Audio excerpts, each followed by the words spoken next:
Hello friends. आशा करता हूँ कि सभी लोग आप लोग सब लोग ठीक होंगे कोविड-19 के टाइम्स में। और बिना टाइम वेस्ट किए मैं आज डिस्कस करना चाहता हूँ इम्पोर्टेंट करंट न्यूज़। मैं इसमें ये डिस्कस करना चाहता हूँ कि बेसिकली आपको करंट न्यूज़ तो कई सारी वेबसाइट्स पे मिल जाते हैं, लेकिन प्रॉब्लम ये होता है कि उसमें डेटा बहुत ज़्यादा होता है। हम सभी को पता है कि यूपीएससी का जो एग्ज़ाम है, सिविल सर्विसेज एग्जामिनेशन, चाहे मेंस हो चाहे प्रीलिम्स हो, बहुत बड़ा चैलेंज हम सबके सामने होता है डेटा को मैनेज करना। बहुत सारी चीज़ें टफ नहीं होती, it's all very simple, but the thing is that the data is immense. तो अगर हम उस डेटा को कॉन्क्रीट करके सिर्फ इम्पोर्टेंट चीज़ों पर ध्यान दे सकें और उसी को हम पढ़ सकें, बार बार हम रिविजन उसका कर सकें, तो हमारे सिविल सर्विसेज में क्वालिफाई करने के चांसेस बहुत ज़्यादा बढ़ जाते हैं। आप देख सकते हैं, I should introduce myself first. My name is Akhileshwar Prasad Agarwal and I qualified civil services interviews 3 times. 2015, 17 and 18 I have given civil services interviews. This is a brief profile about myself. As already said, I have attempted interviews in 2015, 17 and 18. Apart from this, I have attempted mains examination from 2013 till 2018, except 2016. That means in almost every attempt, I have been able to qualify the prelims examination. Other than this, I have qualified the UPPCS civil services prelims as well. And I have qualified the UPSC recruitment in 2011. That's a recruitment examination. Also, I have qualified NET and JRF. Then I have qualified this class 1 gazetted post of a patent examiner. You must be knowing this, patent examiner, but did not join it. Then ISRO examination, only written stage I have qualified with rank 4 and GATE 2008 with All India rank of 196. Apart from this, I have experience of 9 years of teaching undergraduate students. So without wasting any time, let's start the lecture. First is the swine flu fever. Now मैं चाहता हूँ आप लोगों से पूछना कि ये swine fever हमें पढ़ना क्यों जरूरी है। बेसिकली इसलिए इम्पोर्टेंट है इसको पढ़ना। एज सच बहुत बड़ी न्यूज नहीं है स्वाइन फीवर की, लेकिन क्योंकि इसका नाम स्वाइन फ्लू की तरह है, it is similar to swine flu, hence this news becomes important. इस लेक्चर में मैं जो भी आपको बताऊंगा सिर्फ कंटेंट पॉइंट ऑफ व्यू से डिस्कस नहीं करूंगा। मैं ये भी चाहता हूं कि आप लोग का एप्टीट्यूड डेवलप हो। आप लोग खुद अगर न्यूज़पेपर पढ़ते हैं, खुद कुछ पढ़ते हैं, आपको ये पता होना चाहिए कि what is required in the civil services examination. अगर आप पढ़ते जाएंगे there is no limit to it. So there has to be something, some rationality behind reading all these things. तो स्वाइन फीवर न्यूज में है, लेकिन सबसे ज्यादा उसका इंपॉर्टेंट है कि its name is almost similar to swine flu. ठीक है, इसलिए इस पे क्वेश्चन बन सकते हैं। What is a swine flu? इस पे यूपीएससी का सिविल सर्विसेज का एक क्वेश्चन आया था पहले, 5-6 साल पहले। उसमें बर्ड फ्लू और स्वाइन फ्लू के बारे में पूछा गया था। उसमें नॉमेनक्लेचर पूछा था। Swine flu is denoted by H1N1.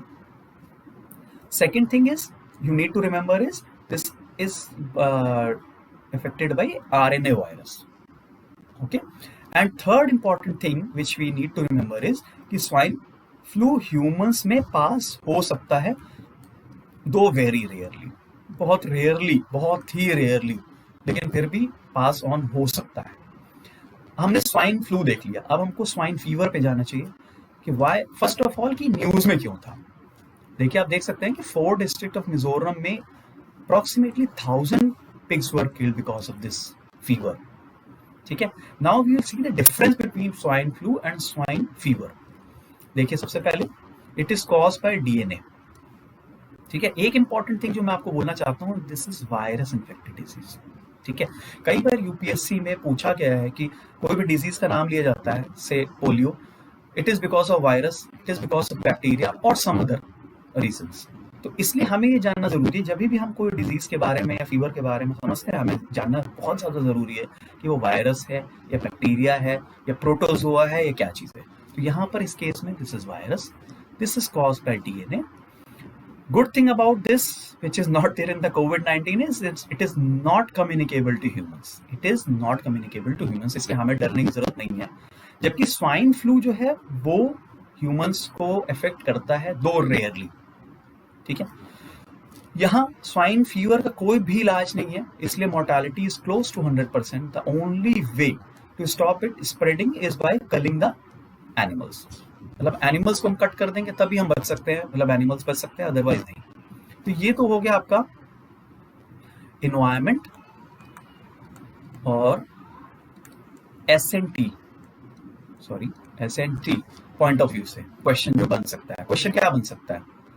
It can be on swine flu, कि स्वाइन फ्लू का क्या किस चीज से होता है? आरएनए से होता है, वायरस होता है, बैक्टीरिया होता है। उसी तरह स्वाइन फीवर और स्वाइन फ्लू में क्या डिफरेंस है, ये भी क्वेश्चन आ सकता है, ठीक है।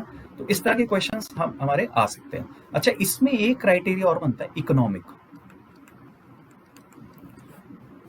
जब भी कोई डिजीज होती है, चाहे आप बर्ड फ्लू ले लीजिए, स्वाइन फ्लू ले लीजिए, स्वाइन फीवर ले लो, कुछ भी कोई भी डिजीज ले लो, एक बहुत इंपॉर्टेंट चीज है उसके पीछे इकोनॉमिक क्राइटेरिया। कैसे? बहुत सारे जो हाउस होल्ड्स हैं वो पिग रेयरिंग पे डिपेंडेंट होते हैं। तो अगर ये स्वाइन फीवर या स्वाइन फ्लू फैलता है तो सबसे ज्यादा सफर कौन होते हैं? वो हाउस होल्ड इनकम जो इन पे डिपेंडेंट होते हैं। ये तो हाउस होल्ड इनकम की बात हो गई। दूसरी चीज क्या होती है? Global food security. It affects global food security, क्योंकि एक जो सोर्स ऑफ प्रोटीन है या फूड है वो कम हो जाता है, ठीक है। और थर्ड होता है हमारा रेपुटेशन, जिसको हम सॉफ्ट पावर भी कहते हैं, ठीक है। मैं आपको ये सारी चीजें इस प्रीलिम्स में नहीं आएगा, ये this will not come in prelims की। रेपुटेशन होता है कि नहीं होता है, लेकिन ये मेंस के पॉइंट ऑफ व्यू से भी बहुत इंपॉर्टेंट है, और आपकी जनरल अंडरस्टैंडिंग के लिए कि अगर हमारे कंट्री में इस तरह की चीज होती है तो हमारा रेपुटेशन भी इंटरनेशनल मार्केट में इफेक्ट होता है, ठीक है। So the question can come from both prelims as well as in the mains, but in the mains the pattern of question will be different. Like they can ask you question like, what is the economic impact of various animal diseases on in India? What is the economic impact of various diseases on India? ठीक है, इस तरह के questions आ सकते हैं। Discuss with an example. Second जो हमारा important चीज है, जो हमारा टॉपिक है, that is codex Alimentarius commission. अब देखिए ये न्यूज में क्यों था, मैं आपको इसमें एक इंपॉर्टेंट चीज बताने जा रहा हूं जो सभी लोगों को बहुत ध्यान से सुनना है। इसका एक 5th सेशन हुआ है, codex committee on spices and culinary herbs, ठीक है, जो वर्चुअली हुआ था। लेकिन अब आप सबको ये लग रहा होगा कि इस स्लाइड में अगर आप देखेंगे तो इसमें मैंने कहीं पर भी उस सेशन के बारे में कोई भी डिस्कशन नहीं किया हुआ है कि उस सेशन में क्या हमने गोल्स बनाए थे और क्या टारगेट्स बनाए हुए हैं। क्योंकि क्या होता है कि over the period of year ये सेशंस होते रहते हैं, ठीक है, and there is nothing much new in that, ठीक है। बेसिकली क्या होता है, हमें ये जानने की जरूरत है कि ये जो सेशंस होते हैं ये होते क्यों, ठीक है।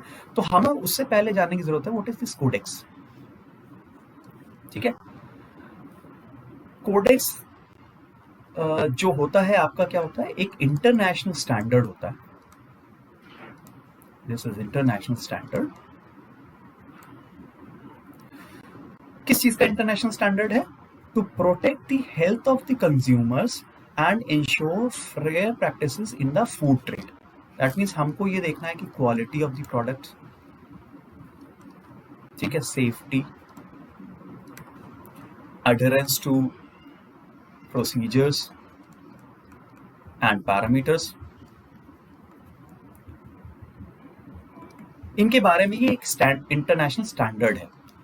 अगर कोई कंट्री क्वालिटी, सेफ्टी, पैरामीटर्स ये सारे अडर करता है तो हम उसको कोडेक्स सर्टिफिकेशन दे देते हैं, अदरवाइज हम उसको कोडेक्स सर्टिफिकेशन नहीं देते हैं, ठीक है। इसका मतलब ये है कि इंटरनेशनल फूड ट्रेड में this is a very important parameter for deciding quality products from bad quality products, ठीक है।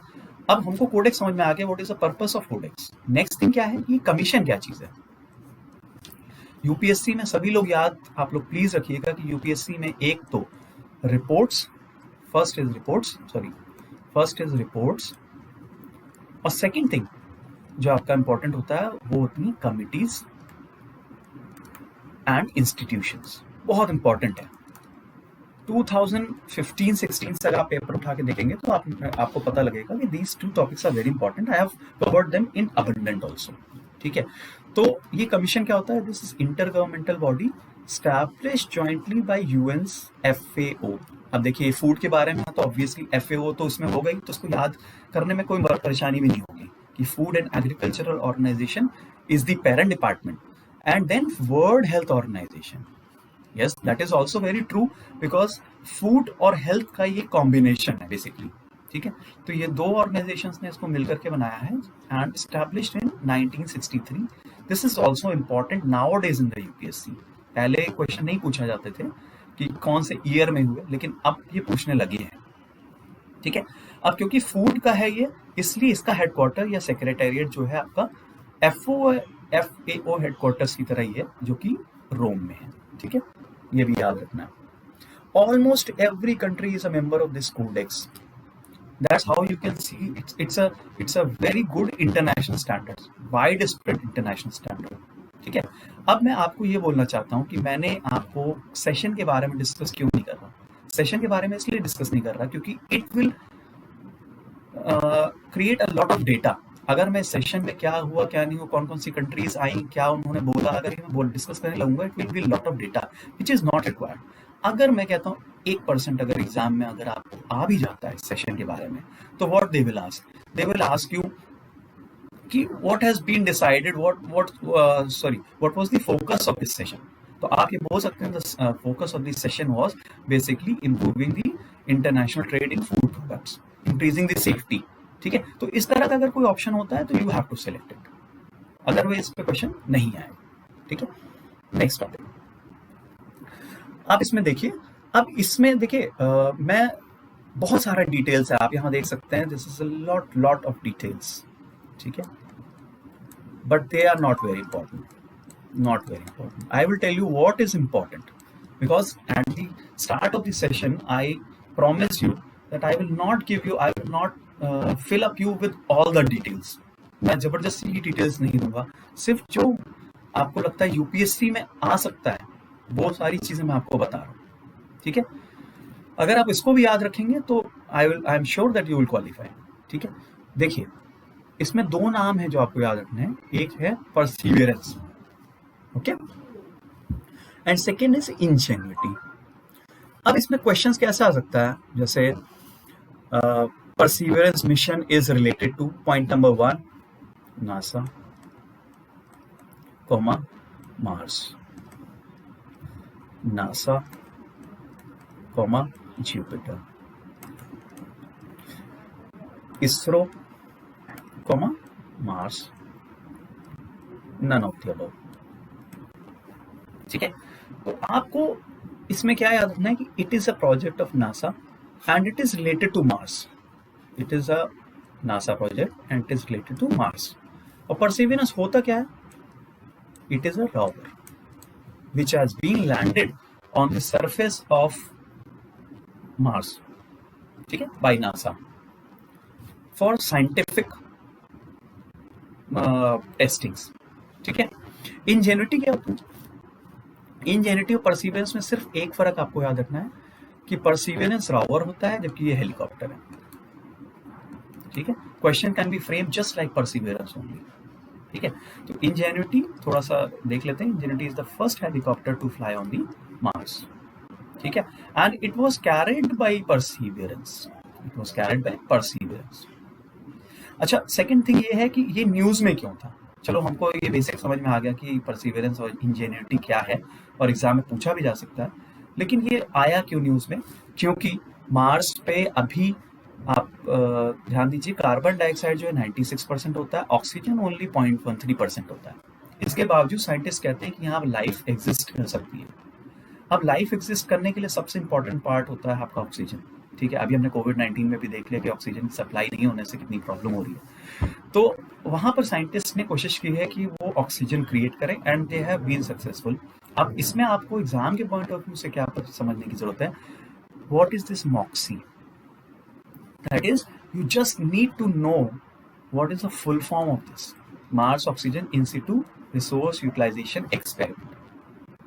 ठीक है, दूसरी चीज जो आपको याद करनी है वो ये है कि it produces carbon monoxide as a waste product. बहुत इंपॉर्टेंट है क्योंकि यूपीएससी में पहले भी क्वेश्चन आ चुका है कि सिन गैस का बाई प्रोडक्ट क्या होता है। ठीक है, तो इस तरह के क्वेश्चंस पूछे जा सकते हैं, इसलिए carbon monoxide as a waste product आप यूज करते हैं, ये आपको पता होना चाहिए। ठीक है, बाकी डिटेल्स हैं, बहुत इंपॉर्टेंट नहीं है, फिर भी मैंने डाल दिया है कि परसिवरेंस जो है जिजेरो क्रेटर ऑफ मार्स पे सबसे पहली बार लैंड हुआ था। ठीक है, this is not very required. What is required is perseverance related to which Mars, Jupiter, or any other planet, and who is the organizing body for it. Similarly for Ingenuity also. ठीक है, full form of MOXIE is important and what it produces as a waste product. ठीक है, we go on to the next slide. Earth Day. Now, personally, I would tell you UPSC from last 4 to 5 years have shown a lot of interest in environment, lot of interest. ठीक है, and environment is both very easy and difficult to score. How it is easy? Because the questions are not very difficult. And why it is difficult to score? Because there are lots of information on this environment. ठीक है, they will ask you about the air, they will ask you about water, they will ask you about the biodiversity, they will ask about the geographical conditions, all these things. Okay, so the best way to prepare for environment is to go through the newspapers and the websites and collect as the information as you get it. ठीक है, it's not possible to get 100% information, but as you come across it, you please note it down. So April 22 is the recognized Earth Day. First of all, this thing you need to remember. ठीक है, now how this information can be asked to you, I will quote an example here how the questions can be framed. Match the following. ठीक है, Earth Day, say March 22, then there will be like Wetland Day. This is April 22 here, it is written. Then you can have an Environment Day. ठीक है, and you have some date like say May 8. Now suppose you know this and options are like one only. ठीक है, 1 and 2 only, and none of the above, like this, something like this. Now you are sure that Earth Day falls on April 22. You don't have any idea, आपको idea नहीं कि wetland day और environment day कब होता है, लेकिन आपको अगर अर्थ डे का आइडिया है तो आप इसमें से बहुत सारा ऑप्शन जो है कट कर सकते हैं, जैसे अर्थ डे मार्च 22 को नहीं होता। ठीक है, likewise you can eliminate the options. Similarly अगर मान लो मुझे एक चांस लेते हैं, अगर मान लो मुझे अर्थ डे और वेटलैंड डे का पता है मुझे, तो मैं क्या कर सकता हूँ, फिर तो मुझे श्योर शॉर्ट आंसर पता लग जाएगा। ठीक है, क्योंकि एलिमिनेशन के थ्रू मैंने कुछ ऑप्शंस को हटा दिया और कुछ ऑप्शंस मुझे पता है कि सपोज वेटलैंड डे अप्रैल 22 होता है, सपोज कर लेते हैं। ठीक है, तो मुझे पता है कि 2 तो पक्का होना है और 1 नहीं होना, तो इसके हिसाब से हम आराम से ऑप्शंस को हम मार्क कर सकते हैं। ठीक है, इसलिए अगर आपके पास बहुत सारा, मान लीजिए बहुत सारे डेट्स हैं, वुमेन डे होता है, एनवायरमेंट डे होता है, वेटलैंड डे होता है, इतना याद करने की जरूरत नहीं है। अगर आपने 10-12 भी याद कर लिए, जो कि आपको न्यूज़पेपर में over the period of time मिल जाएगा, तो आप ऑप्शंस को एलिमिनेट और सेलेक्ट करके आप एक इंटेलिजेंट गेस कर सकते हैं उस चीज में। ठीक है, अब इसमें टॉपिक पे बात करते हैं। Theme for the earth day, restore our earth. ठीक है, it was first observed in 1970 after 1969 Santa Barbara oil spill. ठीक है, जो बहुत इंपॉर्टेंट चीज होती है यूपीएससी में वो ये है, कोऑर्डिनेटेड बाय होम, ORG। ठीक है, it's a non profit organisation. ठीक है, this is important. Next, now this topic, WhatsApp privacy and CCI। CCI, अब इसमें दो टॉपिक्स आपको पढ़ने की जरूरत है। एक तो what is this all about, what's privacy policy, and what is this CCI. मैंने कहा था आपको शुरू में इंस्टीट्यूशंस आर वेरी इंपॉर्टेंट, तो सीसीआई के बारे में हम अलग से नेक्स्ट स्लाइड में पढ़ेंगे। अभी हमको पढ़ना है कि मुद्दा क्या है, ठीक है। तो सबसे पहले हम क्या है कि मुद्दा ये है कि व्हाट्सएप ने एक हाई कोर्ट में चैलेंज किया है कंपटीशन कमीशन ऑफ इंडिया के इन्वेस्टिगेशन डिसीजन को। मतलब ये है कि व्हाट्सएप ने एक प्राइवेसी पॉलिसी बनाई, उस प्राइवेसी पॉलिसी के against competition commission of India investigation के ऑर्डर कर दिए, तो उसी को चैलेंज किया, इसलिए ये न्यूज में है, ठीक है। अब न्यूज में क्यों है हमें जानने की जरूरत नहीं है, हमें जानना ये है कि इसकी न्यू प्राइवेसी पॉलिसी में ऐसा क्या प्रॉब्लम है, इसकी वजह से कंपटीशन कमीशन ऑफ इंडिया ने इन्वेस्टिगेशन ऑर्डर किया है, ठीक है। और कंपटीशन कमीशन ऑफ इंडिया है क्या, क्या चीज है वो जो एक इन्वेस्टिगेशन ऑर्डर कर सकती है। These two are the only important things. देखिए, सबसे पहले हमको ये करना है कि इसकी न्यू प्राइवेसी पॉलिसी क्यों इतनी कंट्रोवर्सी में, क्यों इतनी उसमें है। देखिए, सीसीआई कहती है कि it could lead to excessive data collection of consumers, the use and sharing of the data in anti competitive context. देखिए, पहले आप समझ लीजिए सीसीआई करती है, सीसीआई का बेसिकली ब्रॉडली रोल ये है कि इंडिया में कंपटीशन को मेंटेन रखना। जैसे मान लीजिए कोई एक प्रोडक्ट अगर एक कंपनी बनाएगी तो क्या होगा, उसका मोनोपोली हो जाएगा। मोनोपोली मतलब सिर्फ वही कंपनी उस प्रोडक्ट को या सर्विस को दे रही है, तो उसके हिसाब से क्या प्राइस अब्यूज कर सकती है, कोई भी प्राइस रखेगी आपको लेना पड़ेगा, ठीक है। और क्वालिटी भी अच्छी नहीं होगी। बहुत टिपिकल एग्जांपल मैं आपको एमटीएनएल का देता हूँ। Before 1992 MTNL was the only service provider in telecommunications. तो क्या होता था, आपको सभी को पता है एमटीएनएल की क्या हालत है, ना सर्विसेज अच्छी है ना प्राइसेस अच्छी है उसके, ठीक है। तो इस तरह की मोनोपोली ना हो, ये सीसीआई ध्यान रखती है। अब व्हाट्सएप, आप सबको पता है कि WhatsApp is the most widely use platform. Most widely use platform का मतलब ये है कि इसके पास बहुत सारा यूजर डेटा है, बहुत सारा। अब इस यूजर, आपको पता है कि आजकल यूजर डेटा की क्या वैल्यू है, ठीक है। इसको जो है इसको कमर्शलाइज भी कर सकते हैं, आप इसको बेच भी सकते हैं इस डेटा को, ठीक है। तो अगर व्हाट्सएप के पास बहुत सारा डेटा है तो it leads to what, and anti competitive context, मतलब मोनोपोली क्रिएट हो रही है, ठीक है।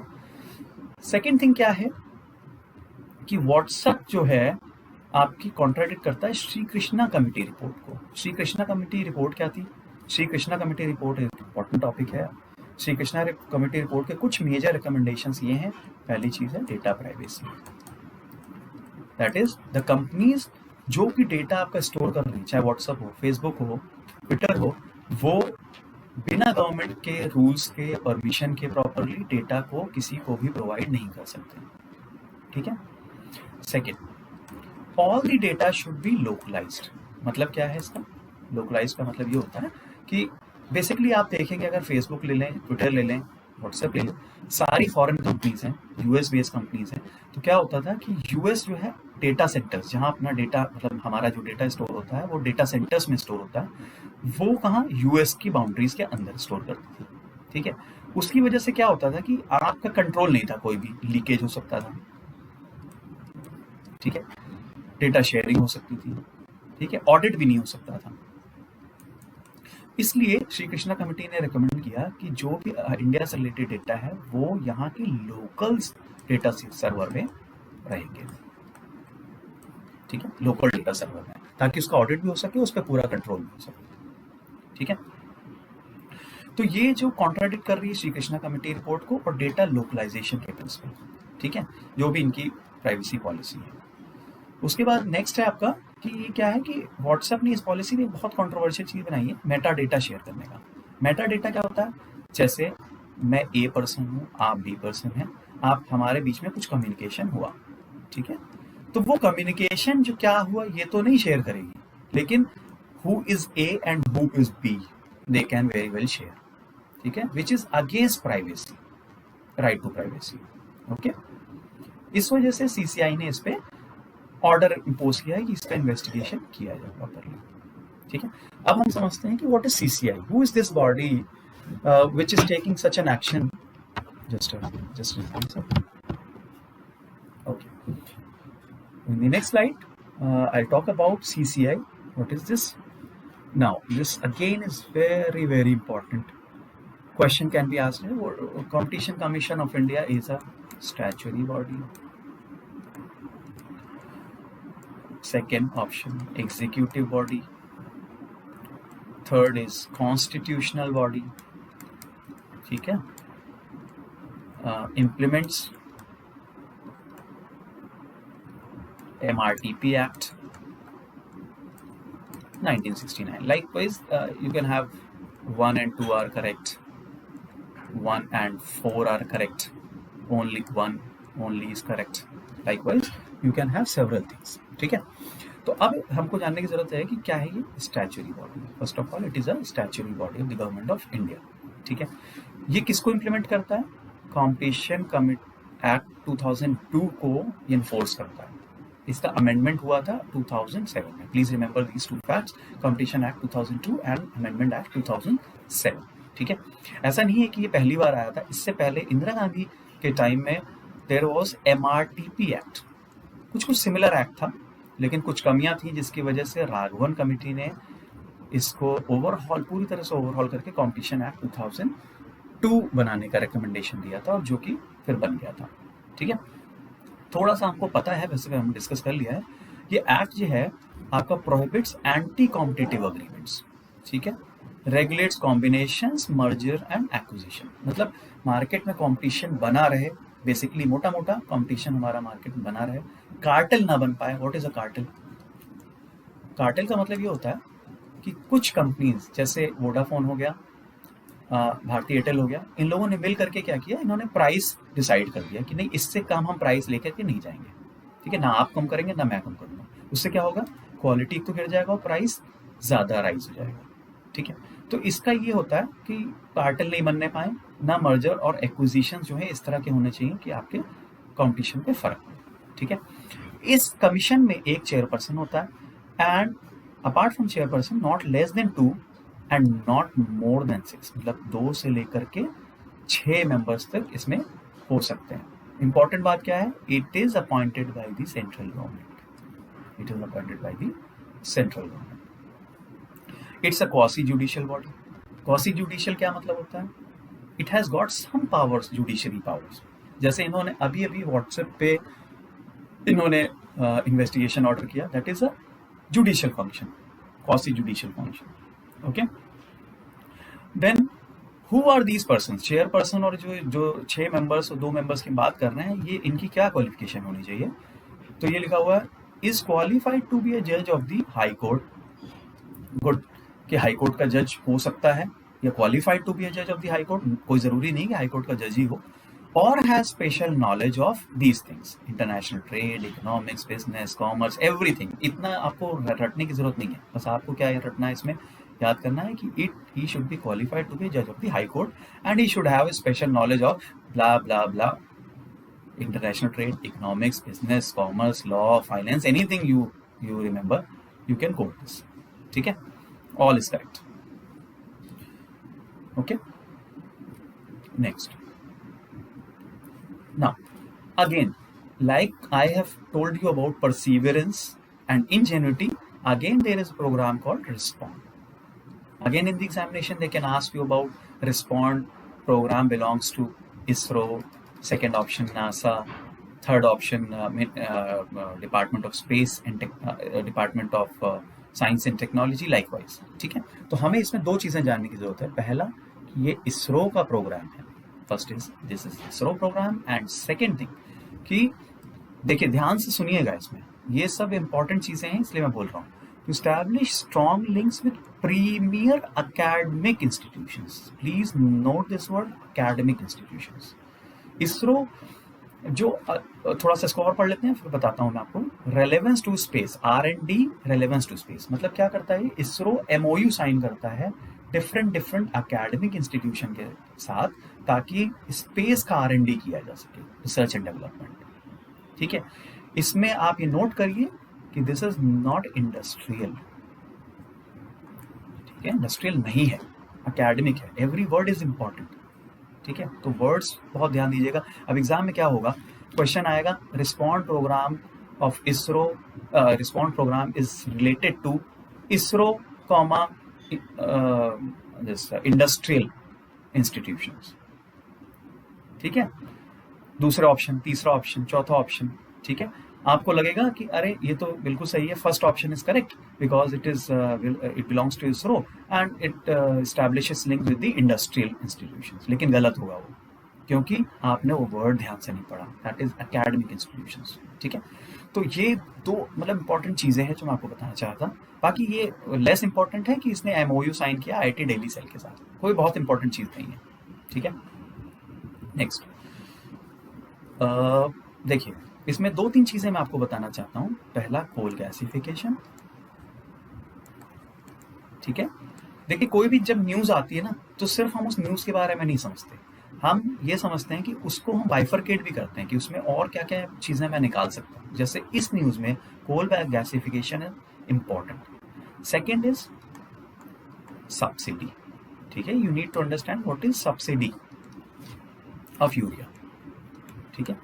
तो देखिए सबसे पहले कोल गैसिफिकेशन समझ लेते हैं कि कोल गैसिफिकेशन क्या होता है। कि कोल गैसिफिकेशन के थ्रू आप यूरिया को प्रोड्यूस कर रहे हो, ठीक है। कोल गैसिफिकेशन के थ्रू यूरिया को प्रोड्यूस कर रहे हो। What is coal gasification? Coal gasification मतलब कोल को आप गैसिफाई गैस फॉर्म में लेकर के आ रहे हो, ठीक है। It is a process of producing syn gas. अब देखो क्वेश्चन यूपीएससी में कैसे बन सकता है। Syn gas is a mixture of only carbon monoxide and hydrogen. Syngas is a mixture of benzene, carbon monoxide and water vapor. Syngas is a mixture of carbon monoxide, hydrogen, carbon dioxide and other byproducts. ठीक है, none of the above. कौन सा option correct है? Third option, क्योंकि पहले option में मैंने बोला था कि it is a mixture of only carbon monoxide and hydrogen. ऐसा नहीं है, जब भी ओनली वर्ड आ जाए आपको थोड़ा सा ध्यान देना है, क्योंकि कई बार ओनली नहीं होगा। जब भी गैसेस बनती हैं वो ओनली नहीं होती हैं, बहुत सारी गैसेस उनके साथ बनती हैं, तो ऑप्शन नॉर्मली रॉन्ग होता है, ठीक है। दूसरा ऑप्शन बेंजीन, तो बेंजीन तो है ही नहीं, तो बेंजीन जब नहीं है तो सेकेंड ऑप्शन रूल आउट हो जाता है। थर्ड ऑप्शन आपको पता है, ठीक है, carbon monoxide, hydrogen and other gases, ठीक है, अदर गैसेस तो होंगी, तो that means my option number 3 is correct, okay. अब इसका फायदा क्या है कोल यूरिया का, हम देख लेते हैं। सेकंड पॉइंट देख लेते हैं पहले कि सब्सिडी क्या होता है। सब्सिडी का मतलब ये होता है, सभी लोगों को पता होगा, फिर मैं बहुत जल्दी एक रिपीट कर रहा हूँ। मान लीजिए मार्केट में किसी यूरिया की प्राइस ए है, ठीक है, और फार्मर्स को यूरिया प्राइस जो है सब्सिडाइज मतलब कम रेट में मिल रहा है, B is less than A, where B is less than A, ठीक है, ये फार्मर्स को मिल रहा है। तो इसमें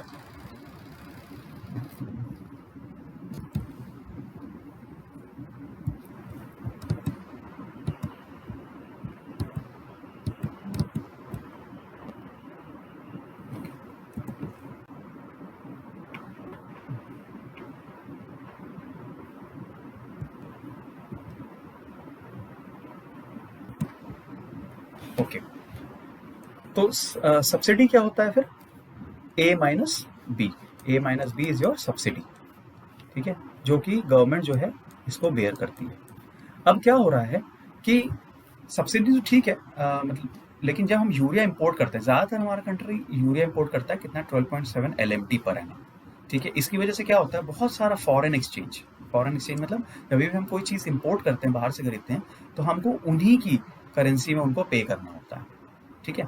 तो उसकी वजह से बहुत ज़्यादा फॉरेन एक्सचेंज हमारा चला जाता है, उसकी वजह से मैक्रो इकोनॉमिक स्टेबिलिटी कम हो जाती है, ठीक है। तो हम चाहते हैं कि डोमेस्टिक प्रोडक्शन हो, मोदी जी भी कहते हैं आत्मनिर्भर भारत, तो डोमेस्टिक प्रोडक्शन के लिए हम कोल गैसिफिकेशन यूज कर रहे हैं, ठीक है, ओके।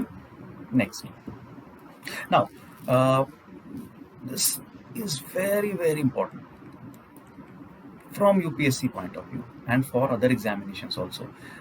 बहुत ज़्यादा ये लोग फोकस करते हैं इंडेक्सेस एंड रिपोर्ट्स पे। तो क्या क्या फोकस करते हैं? वर्ल्ड प्रेस फ्रीडम इंडेक्स, ये क्या करता है? ये बताता है कि प्रेस को कितना फ्रीडम है, सिंपली प्रेस को कितना फ्रीडम है कंट्री में। तो इंडिया के बारे में क्या करता है report? Says that India is one of the world's most dangerous countries for journalist trying to do their job properly, ठीक है। मतलब इंडिया में कंड्यूसिव एनवायरनमेंट नहीं है प्रेस के, ठीक है। और ये रैंकिंग में दिख रहा है 142nd. Please remember this ranking, 142nd out of 180. This figure needs to be remembered. ये प्रीलिम्स में मेंस दोनों में काम आएगा. कैसे? प्रीलिम्स में आपसे पूछा जा सकता है कि इंडिया की क्या रैंकिंग है. मेंस में आप इसको अगर लिखते हो इंट्रोडक्शन में या कहीं और पर, तो आपका इंप्रेशन अच्छा बनता है कि यू नो, आप सिर्फ हवा हवाई बातें नहीं कर रहे, there is some substance behind. ठीक है. अच्छा, दूसरा प्रीलिम्स के पॉइंट ऑफ व्यू सबसे इंपॉर्टेंट जो चीज होती है वो होता है किसने पब्लिश की इस रिपोर्ट को. तो reporters without borders, this is a French NGO. ठीक है. एक और चीज इंपॉर्टेंट है कि इसमें फर्स्ट रैंकिंग किसकी है? नॉर्वे. दिस इज इंपॉर्टेंट कि Norway is the first ranker. ठीक है. ये सारी चीजें आपको याद रखनी होंगी. Then again committees are important. I have already told you committees, institutions are important and reports are important. तो कमिटी क्या है? सुदर्शन सेन कमेटी. सुदर्शन सेन कमेटी ये किसने कॉन्स्टिट्यूट की है? ये इंपॉर्टेंट है, आरबीआई. ठीक है. मिनिस्ट्री ऑफ फाइनेंस ने नहीं की, मिनिस्ट्री ऑफ होम अफेयर्स ने नहीं की. क्वेश्चन में अगर मिनिस्ट्री ऑफ होम अफेयर्स आता है तो प्लीज उसको हम नहीं लगाएंगे, आरबीआई है. अच्छा, करती क्या है, किस लिए है? To undertake a comprehensive review of asset reconstruction companies. I will tell you what is this asset reconstruction companies. And also कि इंसॉल्वेंसी इन बैंक्रप्सी कोड जो है आपका प्रॉपरली फंक्शन कर रहा है कि नहीं कर रहा. ये दो चीजों के बारे में हमें इसमें जानने की जरूरत है. ठीक है. ये सुदर्शन कमेटी करती है. तो एसेट रिकंस्ट्रक्शन कंपनी देख लेते हैं क्या होता है. सभी लोगों ने बैड बैंक भी सुना होगा. ठीक है. इसको बैड बैंक भी बोलते हैं. ये भी क्वेश्चन आ सकता है प्रीलिम्स में, what is a bad bank. ठीक है. तो ये क्या करता है, बेसिकली क्या होता है, आप बैंकिंग पहले समझिए. बैंकिंग में क्या होता है, लोन बैंक लोन देता है. ठीक है. To industries and to other persons. अब ये लोन रिपे कैसे करती है इंडस्ट्री? प्रॉफिट कमा करके. लेकिन अगर किसी वजह से, जैसे कोविड का केस हो गया, उसकी वजह से इंडस्ट्री लॉस में है, it can not repay the loan back. It can not repay the loan back. अब क्या होगा, अगर ऐसे बहुत सारी इंडस्ट्रीज अगर बैंक को लोन देना बंद कर देंगे, रिपे करना बंद कर देंगे, तो क्या होगा, बैंक तो डूब जाएगा. ठीक है. तो व्हाट हैपेंस, इस केस में हमारे पास दो तीन इंस्ट्रूमेंट्स होते हैं. पहला क्या होता है, दो तीन इंस्ट्रूमेंट्स का मतलब दो तीन मेथोलॉजी होती है. या तो हम जो उसके पीछे कोलेटरल है, मतलब जब भी हम लोन देते हैं तो उसके पीछे हम कोई सिक्योरिटी रखते हैं. ठीक है. जैसे गोल्ड रख लेंगे या हाउस रख लेंगे या कुछ और सिक्योरिटी या एसेट्स रख लेंगे. ठीक है. तो उन कोलेटरल को या तो वो सेल आउट कर दें, या फिर हम को अगर ये पता है कि ये एक टेम्पररी फेज है और ये इंडस्ट्री से उबर जाएगी, तो हम क्या कर सकते हैं, रीस्ट्रक्चर कर सकते हैं लोन को. ठीक है.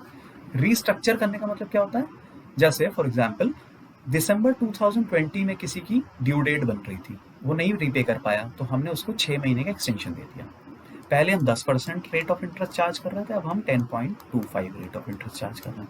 उसका भी भला हो गया और बैंक का भी भला हो गया, क्योंकि 6 महीने बाद वो एनीवेज रिपे कर देगा. ठीक है. तो ये जो चीजें हैं, जो इंस्ट्रूमेंट होते हैं, जैसे कोलेटरल हो गया, रीस्ट्रक्चरिंग हो गया, ये कौन करता है, ये एआरसी करते हैं. ये एआरसी है specialised institutions for taking these things. क्योंकि बैंक्स के पास इतना समय नहीं होता, बैंक्स के पास बहुत ज्यादा काम है. आज की डेट में सारी स्कीम्स गवर्नमेंट की थ्रू बैंक्स हैं, सब कुछ है. तो हमने स्पेशलाइज्ड बैंक्स या स्पेशलाइज्ड इंस्टीट्यूशंस क्रिएट करते हैं, जिसको बोलते हैं एसेट रिकंस्ट्रक्शन कंपनीज. ठीक है. इनका काम होता है बैंक के बैड लोन्स को कम करना. ठीक है. उनकी बैलेंस शीट को क्लीन रखना. ठीक है. उसी से रिलेटेड टर्म होता है IBC, insolvency and bankruptcy code.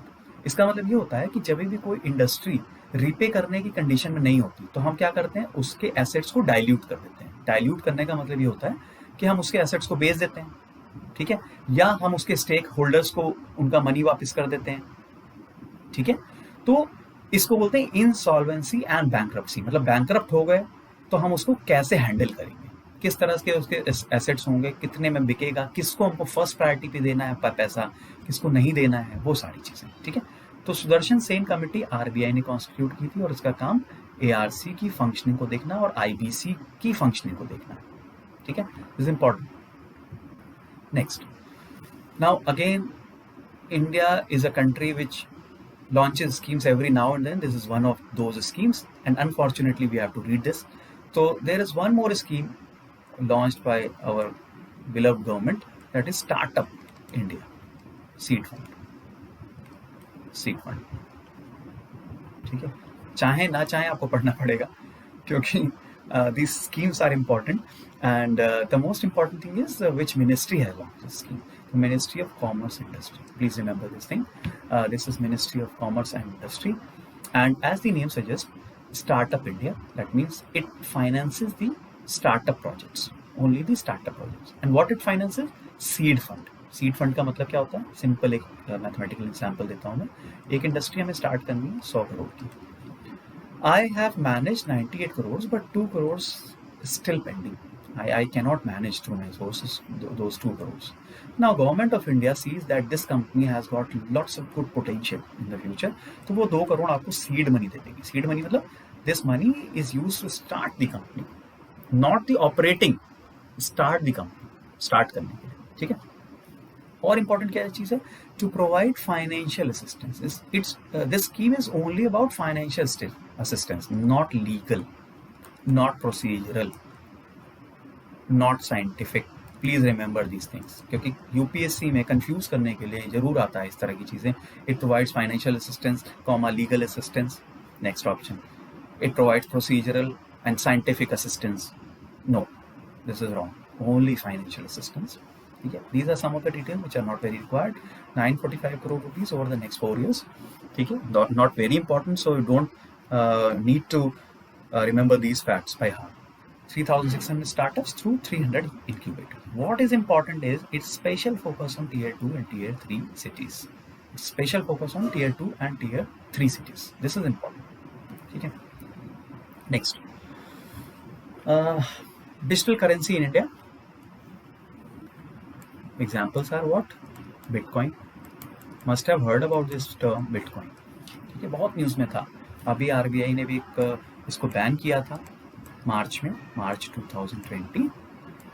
लेकिन फिर इसको सुप्रीम कोर्ट ने इसका बैन लिफ्ट कर दिया, बैन लिफ्टेड, ठीक है। पहले समझ लेते हैं डिजिटल करेंसी होता क्या। Digital currency is unlike RBI regulated money, ठीक है। आपको पता है कि हमारी इकोनॉमी में सब कुछ, जितना भी है पैसा, सब कुछ, चाहे 1 रुपए हो, 10 रुपए, वही नोट हो, it is all RBI regulated, ठीक है। That's why it has got sanctity, ठीक है। अब कुछ लोगों ने क्या किया कि डिजिटल करेंसी जो है वो आरबीआई के रेगुलेशन के बाहर क्रिएट कर लिया। जैसे बार्टर सिस्टम पहले होता था हम लोगों का कि गाय दी और खाना ले लिया, उसी तरह से क्या है, डिजिटल करेंसी हमने क्रिएट कर ली। वो डिजिटल करेंसी मैंने दी और मुझे उसके बदले में कोई प्रोडक्ट मिल जाएगा, लेकिन इसका आरबीआई से कोई मतलब नहीं, ठीक है। तो इसके पिटफॉल्स क्या थे? आरबीआई ने इसको बैन क्यों किया? इसके पिटफॉल्स ये थे कि क्योंकि ये रेगुलेटेड नहीं है, hence it can be use for terrorist activities, terrorist and other illegal activities, ठीक है। इलीगल एक्टिविटीज में यूज हो रहा है, ठीक है। दूसरा, वोलेटिलिटी बहुत ज्यादा बढ़ा रहा था ये। वोलेटिलिटी, अगर आप बिटकॉइन देखेंगे तो उसका प्राइस जो है बहुत ज्यादा बढ़ गया है, जिसका जितना इसका पोटेंशियल नहीं है उससे कहीं ज्यादा इसका प्राइस है। तो जब जिस दिन ये गिरेगा ना, उस दिन पूरी इकोनॉमी को लेकर के डाउन जाएगा ये, ठीक है। That's why it is very very volatile, ठीक है, क्योंकि रेगुलेटेड ही नहीं है, ठीक है। इसलिए इसको आरबीआई ने रिफ्यूज कर दिया था। फिर सुप्रीम कोर्ट ने इसका बैन लिफ्ट कर दिया, क्योंकि कई सारी कंपनीज और कई सारे इन्वेस्टर्स इसमें ऑलरेडी इन्वॉल्व थे, तो उनके इंटरेस्ट को देखते हुए एससी ने इसको लिफ्ट कर दिया था, ठीक है। तो इसमें इंपॉर्टेंट क्या चीज है? अभी फिलहाल it is unregulated but not illegal. It is unregulated, it's okay, it is not regulated, but it is not illegal. I would say it is not legal but it is not illegal. Please आप understand करिए इस चीज को कि ये illegal, it is, ये legal नहीं है क्योंकि अनरेगुलेटेड है, लीगल नहीं है लेकिन इलीगल भी नहीं है, ठीक है। इसका मतलब आप लोगों के ऊपर है, आप लोग अपना चाहें तो कर लें। RBI is nothing to do with it, ठीक है।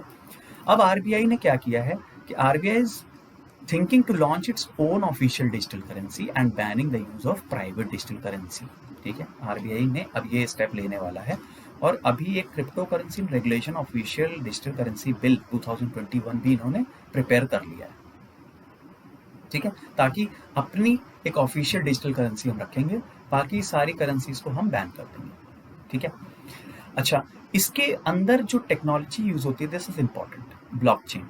2020 सीएसई 2020 प्रीलिम्स में ये क्वेश्चन आ चुका है, ठीक है। व्हाट इज ब्लॉकचेन, आप सभी देखिएगा इस क्वेश्चन को, क्या है क्वेश्चन आया। क्वेश्चन इज बेसिकली ब्लॉकचेन के बारे में ये है कि this is controlled by central authority और इट इज डिसेंट्रलाइज्ड, ठीक है। इट इज इम्यूटेबल और म्यूटेबल। इम्यूटेबल मतलब क्या चेंज हो सकती है या नहीं हो सकती, ठीक है। तो ये सारी चीजें जो है ये ऑप्शंस के फॉर्म में उसमें दिया हुआ है, आप एक बार जरूर इसको ब्लॉकचेन वाले क्वेश्चन को देखें, ठीक है। और 2020 में आ गया तो मोस्ट प्रोबेबली नहीं आएगा, तो I will not discuss in detail. Then next is very fast we'll go through this 224A of the Indian constitution. What is this? Simply क्या हो रहा है कि हमारे हाई कोर्ट्स में बहुत सारी पेंडेंसी है केसेस की, आप सभी को पता है कि बहुत ज़्यादा डेट्स हो रही हैं, बहुत ज़्यादा लंबी पेंडेंसी है। क्यों? क्योंकि जुडिशरी और एग्जीक्यूटिव के बीच में नहीं बनती है। जुडिशरी ने जो नाम फाइनलाइज किए वो एग्जीक्यूटिव फाइनलाइज नहीं करता, ठीक है। इस वजह से बहुत सारी पेंडेंसी पड़ी हुई है। तो क्या किया है, इस चीज़ को ओवरकम करने के लिए आर्टिकल 224A यूज़ किया है, जो कि हाई कोर्ट में एडहॉक जजेस को अपॉइंट करने की पावर देते हैं। एडहॉक जजेस क्या होते हैं? जो कि जजेस पहले काम कर चुके हैं, जो रिटायर्ड हो गए हैं, हम वापस से उनको 2-3 साल के लिए हम रीअपॉइंट कर रहे हैं, ठीक है, ऑन कॉन्ट्रैक्ट बेसिस। उसको बोलते हैं दिस एडहॉक जजेस। आर्टिकल 224 नॉट वेरी इंपॉर्टेंट, ठीक है। You can just remember this, what is 224A, ठीक है। Next, this topic is very very important.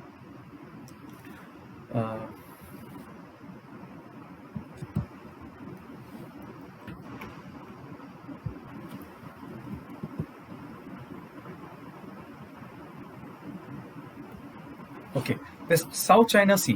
Why this this sea is important? There are many geographical regions which may be important, but this is important. Why? Because United Nations Conference on Trade and Development says that 1/3 of the global shipping passes through it. That means it's a very very important trade region. ठीक है? That's why nobody wants China to take over this. China is, what is happening is China is claiming a lot of portions of this area to be its own. ये problem है। China की आदत है कि हर चीज़ को अपना बताना। तो इसने क्या किया हुआ है कि कई सारी, जैसे आपके ये फिगर बहुत इंपॉर्टेंट है, प्लीज़ देख लेना, क्योंकि एग्जाम में एक क्वेश्चन आया था यूपीएससी में कि which of these countries are land locked countries, Laos, Thailand, Cambodia, like this, ठीक है। तो आपको ज्योग्राफिकल लोकेशन आपके दिमाग में होनी चाहिए। अब जैसे टॉपिक पे वापस आते हैं, China Paracel island, Spratly island, इन सबको अपना बोलता है, ठीक है। फिलीपींस अपना बोलता है। अब इसकी इंपॉर्टेंस क्या है? पहला तो इंपॉर्टेंस ये है कि ट्रेड रीजन बहुत जबरदस्त है। दूसरा क्या है कि बहुत सारा ऑयल एंड गैस रिसोर्सेज यहाँ मिलता है, इसलिए चाइना इसको हथियाना चाहता है, ठीक है। Okay, so these are the things. अब इंडिया का स्टैंड इसमें क्या है? अब आप इसमें देख सकते हैं एक मिनट कि क्लेम्स क्या क्या है। पैरासेल आइलैंड, जैसे मैंने आपको बताया था, यहाँ पैरासेल आइलैंड, स्कैलबोरो, स्प्रैटली आइलैंड, थोड़ा सा वर्ड याद होना चाहिए आपको, मेंस के लिए इंपॉर्टेंट है ये, ठीक है। तो ये क्लेम्स हैं, बहुत इंपॉर्टेंट नहीं है किसका किस पे क्लेम है, बस ये ध्यान रखना है कि चाइना हर पे क्लेम करता है अपना। अब इंडिया का क्या है एक्शन इस पे? इंडिया का एक्शन ये है कि it has created a quad initiative, ठीक है, with India, US, Japan and Australia. This is important. They may ask you in the examination कि what countries comprise of Quad initiative, ठीक है। और ये क्या है? viewed as a containment strategy by China, मतलब चाइना के अगेंस्ट ये एक ग्रुप बना करके सिक्योरिटी ड्रिल्स करते हैं, नेवी ड्रिल्स करते हैं, उसको बोलते हैं क्वाड इनिशिएटिव, ठीक है। एक इसमें और टर्म है इंपॉर्टेंट, अनक्लोज, ठीक है। अनक्लोज क्या करता है? अनक्लोज इज अ ट्रीटी और agreement by which every country has got rights over the extra territory jurisdiction. That means जैसे आपका लैंड है, तो जहां लैंड खत्म हुआ उसके बाद वाटर्स शुरू हो जाएगा, तो कितने दूर तक वाटर्स में आपका जुरिस्डिक्शन है वो अनक्लोज डिसाइड करता है, ठीक है। तो आप देख सकते हैं कि ट्रीटी 1982 में हुई थी, इंपॉर्टेंट है, याद रखेंगे सभी लोग। और दो तरीके की जो इंपॉर्टेंट चीजें हैं, टेरिटोरियल वाटर्स, 12 नॉटिकल माइल्स तक होता है सी में, और exclusive economic zone 200 nautical miles तक होता है, ठीक है। ये इंपॉर्टेंट है। 200 नॉटिकल माइल्स तक कोई और कंट्री आकर के इकोनॉमिकली एक्सप्लॉइट नहीं कर सकता ओशियन के पार्ट को, ठीक है। जैसे इंडिया है तो इंडिया के 200 नॉटिकल माइल्स तक कोई और कंट्री आकर के उसके इकोनॉमिक जोन को एक्सप्लॉइट नहीं कर सकता विदाउट परमिशन ऑफ इंडिया, ठीक है। Next, These reports are important. State of the global climate 2020. आपको पता है कि ग्लोबल वार्मिंग बढ़ती जा रही है, ठीक है, वार्मिंग बढ़ती जा रही है। अब इसमें कोई भी क्वेश्चन आएगा, ठीक है, तो आपको क्या आंसर की तरफ लगाना है। आपको अगर डिटेल्स नहीं भी पता है, क्योंकि इतना दिमाग में नहीं रखना पॉसिबल है, तो अगर हमको नहीं पता है डिटेल्स, तो हमको ये तो पता है ना कि ग्लोबल वार्मिंग बढ़ रही है, तो हमें जो भी खराब की तरफ का ऑप्शन है वो हमको सिलेक्ट कर लेना है। जैसे rising sea level, oceans have highest heat content, last 6 years have been the warmest years, ठीक है। ये कुछ चीजें हैं जो आपको इंडिकेट करेंगी कि yes this option is correct, ठीक है। श्योर शॉट के लिए मैं आपको बता दे रहा हूँ, लास्ट 6 years से आपका वार्मेस्ट ईयर्स हो रहे हैं, oceans have the highest heat content and rising sea level due to melting of the ice sheets, ठीक है। रिपोर्ट कौन पब्लिश करता है, this is very very important, again I am saying this is very important, this is WMO, world meteorological organisation, ठीक है। Next, इसमें 2 parts हैं। एक तो हम इसके बारे में पता करेंगे कि what is this report and what is this body, okay. IEA stands, first of all we will discuss about IEA, what is this. IEA is international energy agency, ठीक है। इंडिया क्या इसका पार्ट है, yes, India has become an associate member in 2017। Now in UPSC they may ask you question like this, India is a full-time member of International Energy Agency. India is a associate member of International Energy Agency back in 2010. Third option is India became an associate member in 2017. Option number 3 is correct. हमें तीनों option सही से लग रहे हैं, अगर हमने बहुत ध्यान से नहीं पढ़ा, रिवीजन नहीं किया है, तो हमें तीनों ऑप्शन सही से लग रहे हैं, लेकिन the third option is correct, that's why revision is very important, okay. Let's go on to this. IEA जो है ये बॉडी एक और बहुत इंपॉर्टेंट रिपोर्ट देती है, वर्ल्ड एनर्जी आउटलुक रिपोर्ट, ठीक है, याद रखेंगे, world energy outlook report. Headquarters कहाँ है, पेरिस, फ्रांस में, ठीक है। 1974 में ऑयल क्राइसिस के बाद इसका जेनेसिस हुआ था, ठीक है। ये हो गया IEA के बारे में।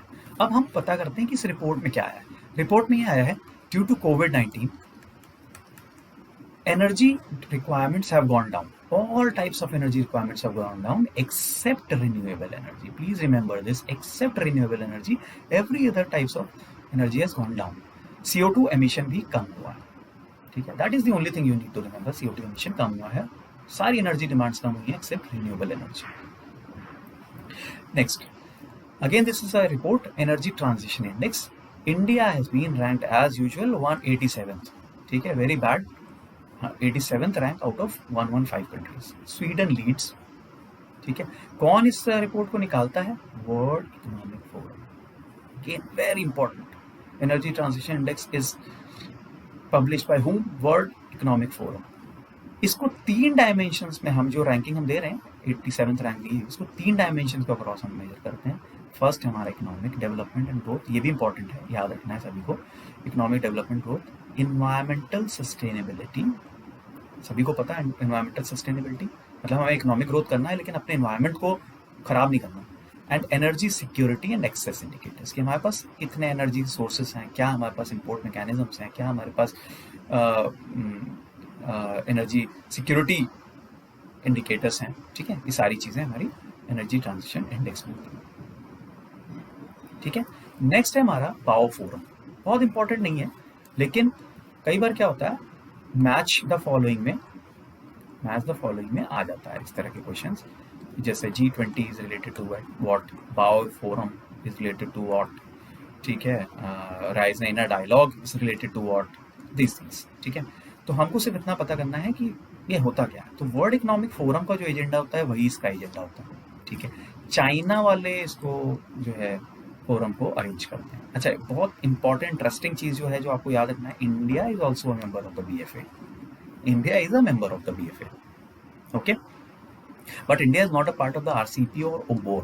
तो आपको पता ही है कि RCP regional cooperation economic partnership है और OBOR one belt one road initiative है। तो चाइना के हैं दोनों इनिशिएटिव, लेकिन हम इसमें नहीं है, लेकिन BFA में है, ठीक है। This is important. Now lastly, because I am done with all my lectures, this is the exercise which I want you to attempt yourself, ठीक है। I will discuss in the next lecture में इसको देखूंगा, लेकिन आपको मैं चाहता हूँ कि आपका एप्टीट्यूड खुद भी डेवलप हो, आप बिल्कुल डिपेंडेंट ना हो कोचिंग इंस्टीट्यूट्स पे या किसी के बताने पे, क्योंकि यूपीएससी में अगर आपको क्वालिफाई करना है तो गाइडेंस के साथ साथ आपको खुद भी मेहनत करनी पड़ेगी, ठीक है। तो जैसे न्यूज़ में क्या आ रहा है आजकल, shortage of oxygen has led to lot of deaths in the कोविड-19 टाइम्स, ठीक है। तो अब क्वेश्चन कैसे फ्रेम हो सकता है, क्वेश्चन ये नहीं फ्रेम होगा कि how many deaths have taken place और व्हाट स्टेट्स हैव डन, ठीक है, what policies government has done, no, what question can be asked, what is liquid oxygen, what are its sources, what are its uses, industrial uses हैं तो कौन कौन से industrial uses हैं, ठीक है, and how do you store this, ठीक है। सिमिलरली सेकेंड क्वेश्चन जो है वो ये है कि आज यूएस जो है रीजॉइन क्लाइमेट टॉक्स, यूएसए ने आजकल में क्या कर रखा है, क्लाइमेट टॉक्स को रीजॉइन कर लिया, ठीक है। तो अब ये इंपॉर्टेंट नहीं है कि इन्होंने क्या टारगेट्स दिए हैं, इंपॉर्टेंट ये है कि इंडिया ने क्या टारगेट्स दिए हैं और कब दिए हैं। सबसे इंपॉर्टेंट जो पीछे की न्यूज़ थी वो पेरिस क्लाइमेट अग्रीमेंट 2015 में कंडक्ट हुआ था, पेरिस क्लाइमेट अग्रीमेंट 2015। इसमें इंडिया ने अपने कुछ वॉलंटरी टारगेट्स दिए थे, ठीक है। Please note the word voluntary, exam में यूपीएससी पूछा जाता है, this is binding, legally binding और वॉलंटरी। तो वॉलंटरी टारगेट्स दिए थे जिसको हम बोलते हैं INDC। What are these targets, 1 2 3 4, ठीक है, इंपॉर्टेंट 4 टारगेट्स, ठीक है। ये आप लोगों को सभी को इसको फाइंड आउट करना है नेट पे, ठीक है। नेक्स्ट उसमें तो मैं लूंगा इसको। तो होप सो कि आप लोगों को समझ में आया होगा लेक्चर, और ये भी समझ में आएगा कि हमें बहुत डिटेल्स में नहीं जाना है, हमें यूपीएससी के पैटर्न को समझना है। 8-10 साल 20 साल के 10 साल के पेपर को देख करके हमें समझना पड़ता है कि एक्चुअली में क्या आ सकता है, क्योंकि the mind is limited, the capacity is limited, we have to use that capacity to the maximum benefit, ठीक है। With this I thank all of you, thank you so much.